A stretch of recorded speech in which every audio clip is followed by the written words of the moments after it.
दोस्तों, एक कहावत पुरानी है और मुझे आज उसकी बड़ी याद आती है। सच में बड़ी सच्चाई उसमें क्या है कि कुत्ते की पूंछ 100 साल नली में रखो, लेकिन जब निकालोगे तो टेढ़ी की टेढ़ी निकलती है। क्या सही है ये? आज मुझे भी लग रहा है कि बिल्कुल ये जो कहानी या कहावत या मुहावरा है बिल्कुल सही सटीक है। ऐसे ही हमारा समाज है। समाज कौन? शूद्र समाज। हेलो, मैं PMDS साक्या यूट्यूब चैनल की तरफ से आपका स्वागत अभिनंदन वंदन करता हूँ। दोस्तों, आज मैं वो सच्चाई से रूबरू करवा रहा हूँ आपको जो हकीकत में हर किसी को सोचना है, समझना है और उस पर अमल करना है, फिर चलना है। भगवान बुद्ध ने कहा है या भगवान बुद्ध के लेख में लिखा है कि बुद्धं शरणं गच्छामि, धम्मं शरणं गच्छामि, संघं शरणं गच्छामि। क्लियर हो गया इसमें सारा धम्म, सारी सटीकता है, सच्चाई है, ईमानदारी है और विज्ञान इसके अंदर पूरा पिरो दिया है। मैं ये नहीं कहूँगा कि ये भगवान बुद्ध ने लिखा है, जिसने भी लिखा होगा मैं इस बात पर नहीं जाता हूँ, लेकिन बुद्ध के धम्म में ऐसा लिखा है और मैं मानता भी हूँ कि बुद्धं शरणं गच्छामि। मैं बुद्धि और विवेक की शरण जाता हूँ। अब दोस्तों समझिए, बुद्धि विवेक है क्या? अच्छा, बुद्धि विवेक बगैर आपका क्या कुछ है? अस्तित्व है इस जमीन पर? कुछ भी नहीं है। बगैर बुद्धि से आप कुछ कार्य नहीं ठीक कर पाओगे, चाहे वो खेती से लगा करके कारोबार, बिजनेस, किसी भी प्रकार का कार्य हो या दिनचर्या हो आपकी अपनी। यहां तक है कि बुद्धि विवेक नहीं है तो हो सकता है मेरी शादी ना हो, क्योंकि अपनी बेटी को कोई देने जाएगा तो बेवकूफ़ को तो नहीं देखे जाएगा, पागल को तो कोई नहीं देखे आएगा, ठीक है ना? तो इसका मतलब है कि आपकी वंशावली भी आगे खत्म, कुछ उसका बढ़ोतरी नहीं है। यानी आपका जो सिस्टम है वो आपके बाद खत्म हो जाएगा। बुद्धं शरणं गच्छामि, विवेक और ज्ञान नहीं है, शिक्षा नहीं आपको मिलेगी,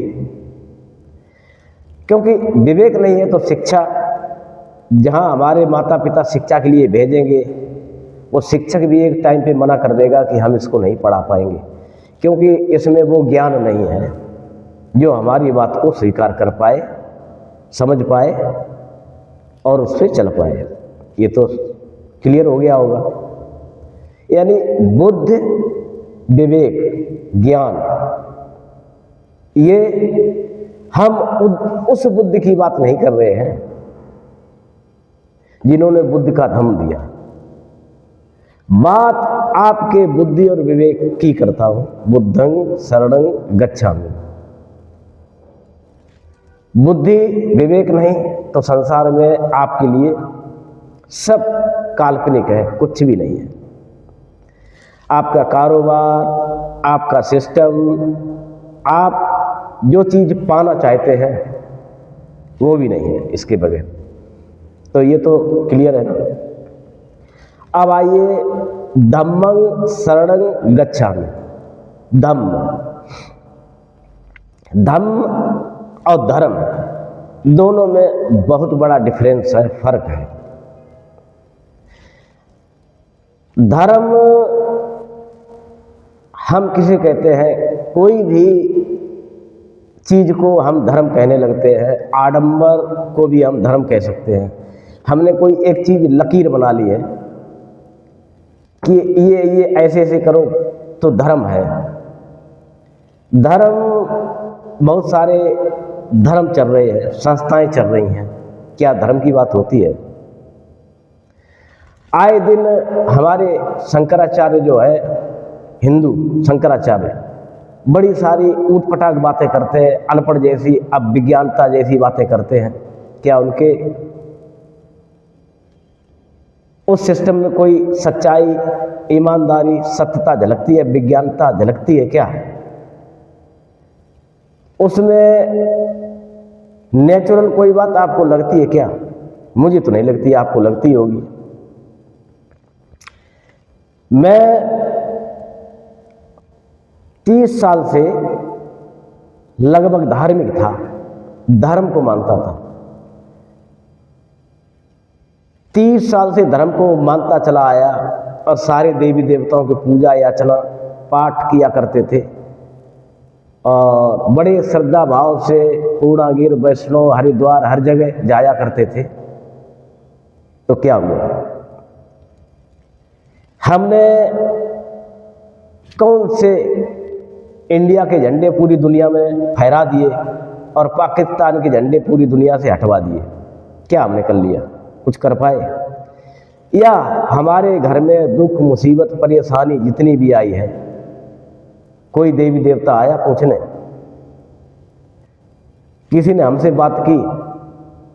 हमारे पिताजी बीमार हुए, तब हमने, हमारे देवी देवता कोई नहीं आए पूछने। हमारे घर में मेरी बहनें बीमार हुई तो कोई पूछने नहीं आया। हमारे घर में दुख मुसीबत हुई तो कोई देवी देवता पूछने नहीं आया। तो ये गलत फहमी आप बिल्कुल निकाल दो कि जिसकी हम पूजा पाठ करते हैं, चाहे वो कोई धर्म हो, धार्मिक, भगवान, देवी देवता हो, तो हमें बचाने आएगा या हमारा सहयोग करेगा, ये दिमाग से बिल्कुल हटा दीजिए। और ना ही हम किसी देवी देवता, भगवान, इष्ट देव आदि से कोई चीज़ मांगे और हमें वो मिल जाए। ये सब गलत फहमी है, आडंबर है, अंधविश्वास है। कदापि नहीं इसको मानना। पहले जानो, समझो कि हकीकत है क्या। आज हम जो चर्चा कर रहे हैं, जो बात कर रहे हैं, वो क्या है? हो सकता है मेरे बहुत सारे मित्र जो हैं उनको बुरी लग जाए बात, तो लग जाए। हमारे कौन से बेल खोल ले जाओगे? लगती है लग जाए, हमें कोई दिक्कत नहीं। और ना ही हमारे घर में कोई रोटी देने आता है जो हमें ऐसा लगता हो कि बुरी लग जाएगी तो हमारे घर में रोटी देने नहीं आएगा। और ना कोई ऐसा है कि मेरे ऊपर बहुत बड़ा आशीर्वाद दे के रखा है कि वो अपना हाथ हटा लेंगे तो हमारा ये नुकसान हो जाएगा। वो कोई दिक्कत नहीं, हटा लीजिए, हमें किसी की परवाह नहीं है, ना किसी की चिंता है। और ना किसी के बनाए हुए रास्ते पे उसकी रास्ता को हम चलना चाहते, उस रास्ते पे क्या जरूरत है? वो आपकी अपनी रास्ता है, आपकी अपनी बिजनेस है, आपका अपना काम है। हो सकता है आपके लिए बढ़िया हो, अच्छा हो, वो हम ना कर पाए, हमारे लिए ना अच्छा हो। ये इससे भी हमें कोई वो नहीं है दिक्कत, और ना हमें उनके किसी चीज़ पे फॉलो करना है। आप क्या कर रहे हो वो आपका मैटर है, आपको कितना बेनिफिट हो रहा है दोस्त, आपका मैटर है। हम जो कर रहे हैं वो हमें अच्छा लगता है और हम करते हैं, करते आए, करते चले जाएंगे मरते दम तक, ऐसा मेरा पूर्ण विश्वास और भरोसा है। क्योंकि मैंने चुना है धर्म नहीं। मैंने धम्म को पढ़ा है, जाना है। बुद्ध को पढ़ा है, बुद्ध को जाना है, बुद्ध को समझा है। बुद्ध ने तो साफ कह दिया है कि हमारी पूजा करने से कुछ भी नहीं मिलने वाला,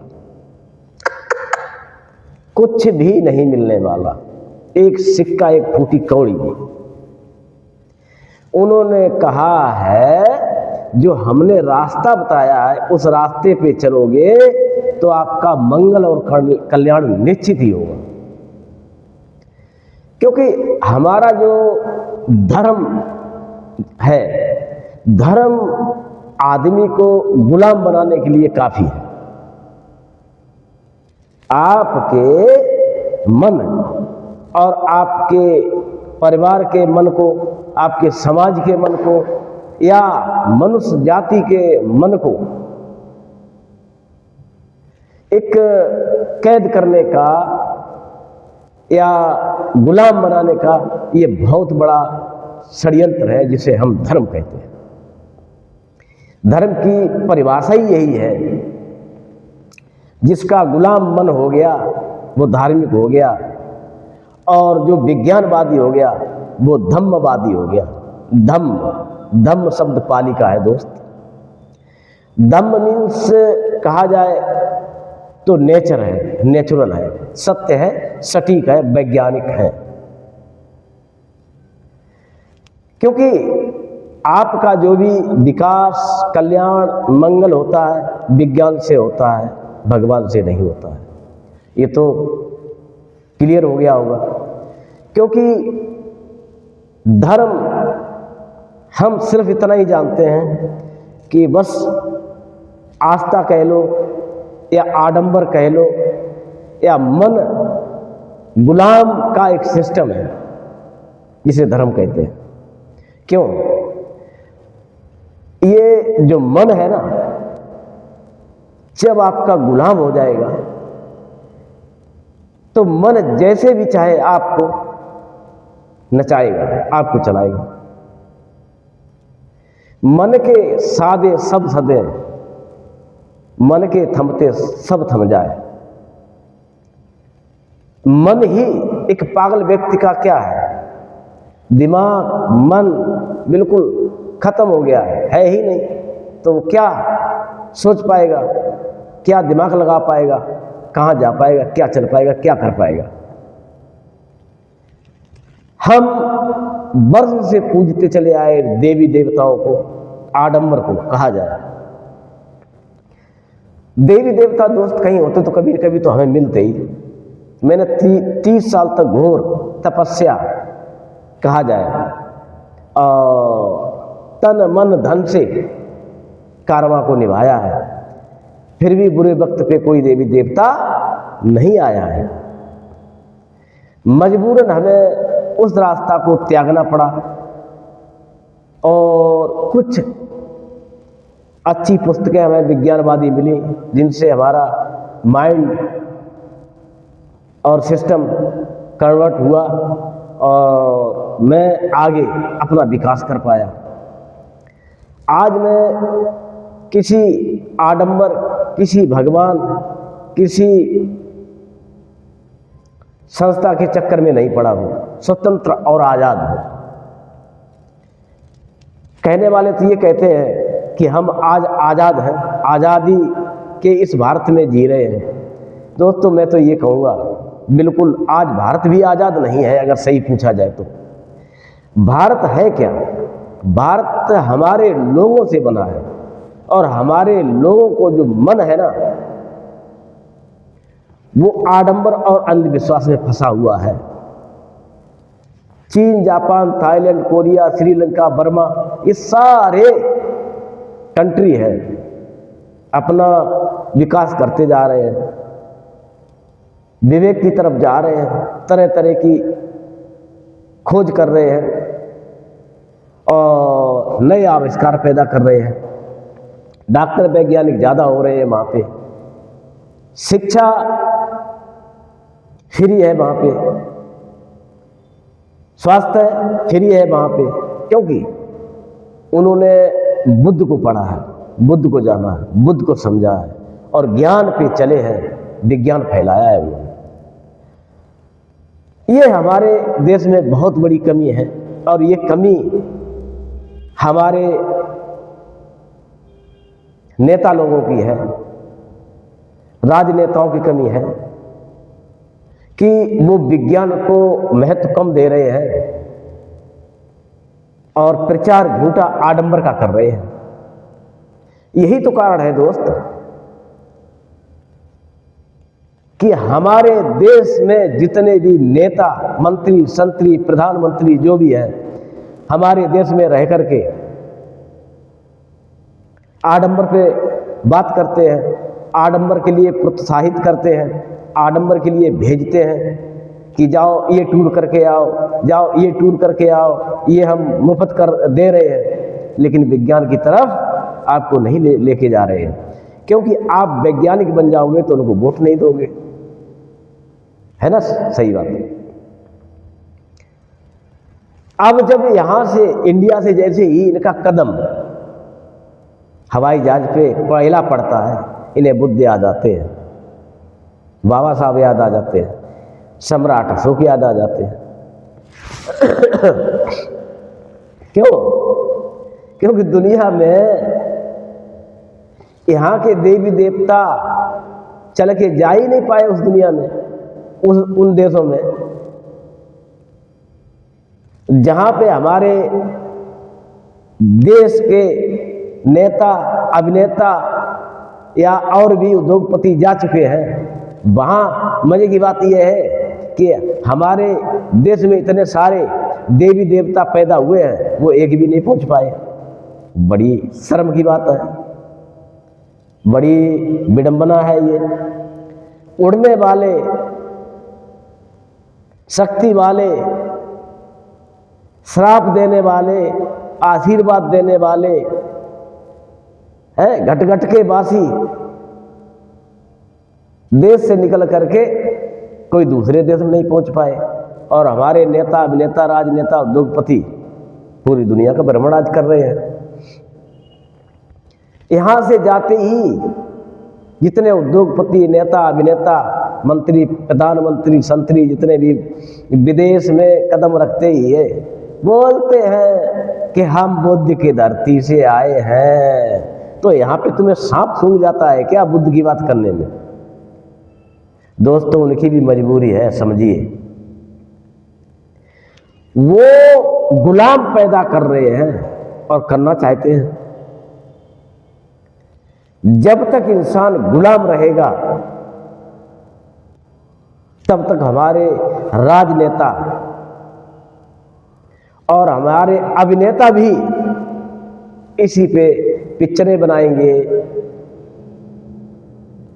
इसी पे वोट लेंगे, वोट बैंक की राजनीति करेंगे, क्योंकि वोट भी तो उन्हें चाहिए, वो कहां से मिलेगा? आपसे ही तो मिलेगा। तो इसलिए क्लियर हो गया होगा कि धम्मं शरणं गच्छामि, मैं धम्म की शरण जाता हूं, यानी विवेक की, बुद्धि की, यानी अपने ज्ञान की शरण जाता हूं। अब संघं शरणं गच्छामि, संघ कैसा होना चाहिए? कहते तो बहुत सारे लोग हैं, चलो सत्संग करके आते हैं, और सत्संग की पूंछ भी नहीं मिलती दोस्तों, उसमें होती नहीं। उसमें भी इतना आडंबर घुसा दिया गया, हद से ज्यादा मेरे दोस्त। कहीं है ही नहीं सत्य का संग। सत्संग का फुलफार्मी क्या है? अपना मंगल कल्याण करने वाला और अपने विकास देश का करने वाला, अपने घर परिवार का, अपने हित रिश्तेदार सबका कल्याण करने वाला। क्या गलत कह रहा हूं? कल्याण करने वाला, मंगल करने वाला, विकास करने वाला एक सत्संग, सत्य का संग होना चाहिए। वो कहां है? जिस मंदिर में आप जा रहे हो वहां देवी दासियां बनाई जाती थी, जिस मंदिर में आप आज जा रहे हो वहां के आसाराम बापू जैसे जेल में पड़े हुए हैं। क्या गलत कह रहा हूं क्या? रामपाल जैसे लोग जेल की हवा खाई।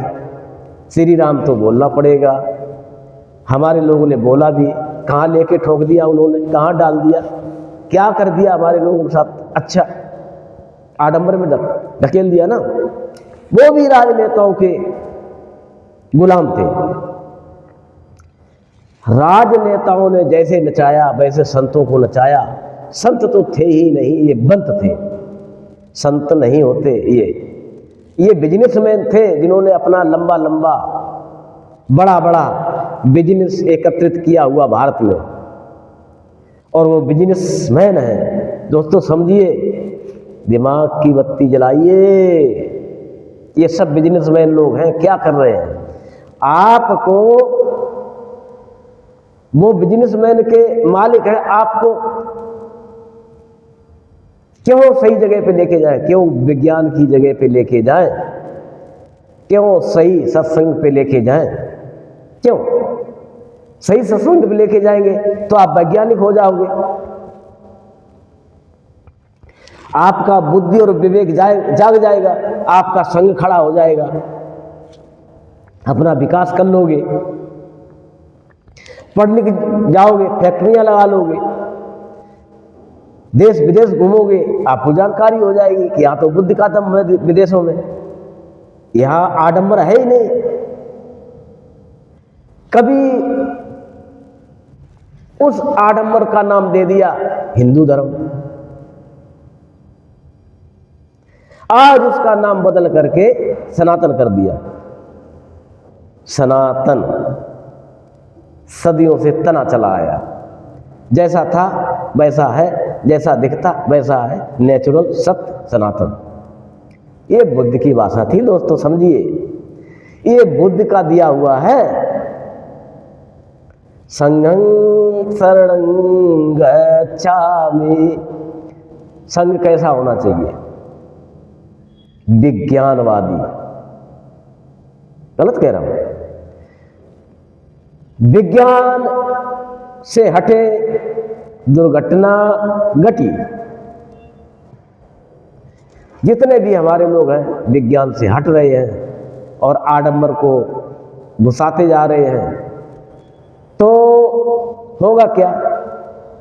आपका विनाश होगा, विकास नहीं। और सरकारें भी यही चाहती हैं कि आप इतने ही प्रबल रहो, केवल खाते कमाते रहो, इकट्ठा धन न कर पाओ, जो आपके परिवार के काम आए, आपके काम आए, आप पढ़ लिख पाओ, इतना विवेकवान न बन पाओ, जो हम पे उंगली उठाओ, हम जो कर रहे हैं उसमें हस्तक्षेप कर पाओ, है ना बात सही? तो संघ जो है आपका होना चाहिए वैज्ञानिक और अच्छे लोगों का समूह। जब आप पढ़े लोगों की संगत करोगे तो संगत से गुण उपजे और संगत से गुण जाए, बांस फांस मीसरी एक ही भाव बिकाए। ये तो आपने कहावत सुनी होगी ना। संगत ही एक ऐसी चीज है कि हमें कहां पे ले जाती। अभी आपने छोटी सी एक बात बताता हूं। गांव में पहले मैं भी रहता था, तो गांव में जुआ होता था, छक्का बोलते थे, छक्का होता कौड़ियों का, कौड़ियां उसमें डाली जाती थी, वो होता था। पत्ते खेलते थे, बीड़ियों से जुआ खेलते थे, तरह तरह के होते थे। और कुछ लोग वहां पे जब जुआ होता था, जुआ जुआ जुआ, समझ रहे मेरा शब्द क्या है? हर प्रांत में अलग अलग हो सकती है इसकी भाषा हो, मगर मेरे यहाँ जुआ बोलते हैं। तो वो लोग खेलते हैं, 8-10 लोग इकट्ठे हो जाते हैं, सट पट पट्टा मारते हैं कि मेरा हो गया, कि तेरा हो गया, कि मेरे पास मेरी पाली हो गई, मैं जीत गया, तो वो सब इकट्ठा कर लेते हैं। वहाँ पे एक बार 10 लोग करीब थे, वो खेल रहे थे और कम से कम 15 लोग उसको देख रहे थे। हाँ, होता ये है कि मैं भी अपने छत पे खड़ा ये सब नज़ारा मैं तो देख नहीं रहा था, लेकिन नज़ारा तो नज़र आ ही रहा था कि क्या हो रहा है। तो वहाँ पे कुछ जगह पड़ी थी, जैसे वो जगह आबादी की इकट्ठी हुई होती, वहाँ पे ये कारवां चल रहा था। और वहाँ पे 11 बजे के एर फिर पुलिस आ गई और पुलिस ने जाकर के पकड़ लिया सब, और वहीं पे सबको बांध करके और लठ बजाने लगे। तो वो कह रहे साहब हम खेल नहीं रहे थे, हम नहीं खेलते, तुम क्या कर रहे थे? क्या हम देख रहे थे? कि अच्छा ठीक है, देखने वाले कितने? वो एक साइड हो जाओ। और खेलने वाले कितने? कह रहे अगर खेलने वाले झूठ बोले तो उनको और ज़्यादा बड़ी सज़ा मिलेगी, और देखने वाले झूठ बोले तो उनको सज़ा मिलेगी। जो खेल रहे थे वो उनकी बताएं और जो देख रहे थे वो उनकी बताएं। तो एक दूसरे की दोनों ने सच्चाई बयान कर दी कि साहब ये खेल रहा था। वो कह रहे नहीं हम देख रहे थे। कि नहीं ये खेल रहा था। सब लोग बोलने लगे, 15 लोग, नहीं ये खेल रहा था। इसलिए सच समझ में आ गया और पुलिस वालों ने जो खेल रहे थे उनको एक तरफ बांध लिया और जो देख रहे थे उनको एक तरफ बांधा। खेलने वालों को तो उन्होंने पुलिस वालों ने कम मारा, लेकिन देखने वाले भाई साहब वो लठ बजाया कि नानी याद हमें भी आ गई। देख के दिमाग खुल गया एकदम, अरे बाप रे बाप, गलती से मैं भी अगर चला गया होता तो लठ तो हमारे भी पड़ता दनादन। तो यही है सटीकता, सच्चाई कि संघं शरणं गच्छामि, समूह हमारा कैसा है, साथ हमारा कैसा है और हम कैसे वातावरण में पले हैं, बड़े हुए हैं और हम उसको समझे हैं। तो संघ बहुत अच्छा होना चाहिए, बहुत सुंदर और बहुत सटीक होना चाहिए। और ये हमारे परिवार की जिम्मेदारी बनती है कि संघ अपने परिवार को अच्छा दे। हमारे गार्जियंस की जिम्मेदारी है कि अपने बच्चों को भी संघ अच्छा दे। कोशिश ये रहे जारी। तो 3 बुद्ध के दिए हुए बड़े सिस्टम है, बुद्धं शरणं गच्छामि, धम्मं शरणं गच्छामि, संघं शरणं गच्छामि। तीनों के बारे में समझाया, कैसा लगा आपको? यही है सत्य, यही सटीकता है। इन 3 चीजों को जिसने समझ लिया वो विवेकवान बन जाएगा, समझदार हो जाएगा, विद्वान हो जाएगा। तो दोस्तों ये वीडियो कैसा लगा आपको? बहुत सारे लोगों को अच्छा भी लगेगा और बहुत सारे लोगों को बुरा भी लगेगा। और बुरा लगे तो दोस्त लग जाए, हमें इससे कोई फर्क नहीं पड़ता है। और अच्छा लगे तो बहुत बहुत धन्यवाद। चैनल तो लाइक सब्सक्राइब करते ही नहीं हो, मैं कहूँगा भी नहीं करो, क्योंकि आडंबरी लोग तो कदापि नहीं करेंगे। हमारे समाज में अभी भी 90% लोग आडंबरी है, मैं खूब जान गया हूँ, घर घर जाके देखा है मैंने। मैं भी बहुत साल से दिल्ली में रहता हूँ और लगा पड़ा हूँ इसी मिशन पे। तो हमारे जो लोग हैं, हमारे लोग कौन हैं? जितना शूद्र समाज है, मैंने घर घर जाकर के लगभग देखा है, काफ़ी घरों में गया हूँ, तो सब आडंबरी है, अंधविश्वासी है। ज़्यादातर 90% लोग ऐसे ही हैं। बाबा साहब के मिशन को नहीं समझ पा रहे, बुद्ध के मिशन को नहीं समझ पा रहे, सम्राट अशोक के मिशन को नहीं समझ पा रहे। और ज्योतिबा फूले, सावित्रीबाई फूले, ये दोनों महापुरुषों ने, हमारे ने इतने बड़े दयालु थे कि हम लोगों का शिक्षा का भंडार दिया है। पढ़ने का अधिकार नहीं था दोस्तों, और हमें पढ़ने का अधिकार दिया है। लेकिन हमारे लोग जो है ना, कि आज भी कटे हुए, आडंबर से जुड़े रहो। नुकसान आप अपना करोगे, अपने परिवार का करोगे। मेरे को जो बोलना था मैंने बोल दिया दोस्तों, ठीक है। आज इस वीडियो को यहीं समाप्त करने की PMDS साक्या यूट्यूब चैनल को इजाज़त दें। आगे फिर ऐसे ही मैटर पे आपसे फिर रूबरू हो जाऊंगा। और मेरा काम ही है कि आपको अच्छी और सटीक भरी जानकारी देना। हो सकता है कहीं से हम पे गलती हो जाए, हम भी बहुत बड़े भगवान थोड़ी ना हैं। हम इंसान भी नहीं अभी पूरे बन पाए, तो भगवान की तो उपाधि हमें क्या मिलेगी? ठीक है, भगवान जैसे शब्द आसाराम बापू राम रहीम के लिए बढ़िया है, उन्हीं के लिए बने रहे दोस्त। हम तो एक छोटा सा इंसान बन जाए, इसी फिराक में लगे पड़े हैं, किसी तरह से बन जाए, आप लोगों की कृपा हो जाए हम पे, तो बहुत अच्छी बात है दोस्तों। नहीं तो मरना तो स्वाभाविक है, हमारा और आपका सबका, मरेंगे पक्का।